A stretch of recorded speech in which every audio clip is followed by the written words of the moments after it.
ওদের সম্পর্কটা ছিল 5 বছরের। আমার বাসার ঠিক পাশের বাসাটা হচ্ছে ওদের, মানে আমার ফ্ল্যাট শেষ তো ওর ফ্ল্যাট শুরু। ছোটবেলা থেকে একসাথে বড় হওয়া। হুট করে একদিন দাঁড় করায় বলে যে, শোনো, আমার কেন যেন তোমার কথা আজকে কেমন যেন একটা ফিল কাজ করতেছে। প্রত্যেকদিন ওর জন্য দাঁড়ায় থাকতাম রাস্তায়। অনেক জ্বালা যন্ত্রণা দেওয়ার পরে মেয়েটা রাজি হইলো। রাজি হওয়ার পরে সবকিছু ঠিক চলতেছিল।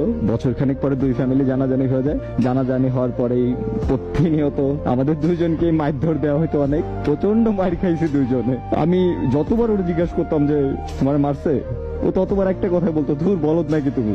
কখনো এই সব জিনিস আমার সামনে আনে নাই, কখনো শেয়ারও করে নাই যে আমার সাথে এই জিনিসগুলো হয়েছে। এভাবে আমাদের সম্পর্কটা চলতে চলতে 5টা বছর অ্যাটলিস্ট আমরা দুই ফ্যামিলির অনেক বুঝাই সুঝাই শেষ পর্যন্ত আমাদের বিয়েটা হয়। আমার কাছে মনে হচ্ছিল আমার দুনিয়াতে কোনো কিছুর আর আফসোস নাই, আমার কাছে সবকিছু আছে। যে মানুষটাকে ছোটবেলা থেকে ভালোবাসি, যে মানুষটাকে পাওয়ার আশা করছি, সেই মানুষটা আজকে আমার সাথে। আমার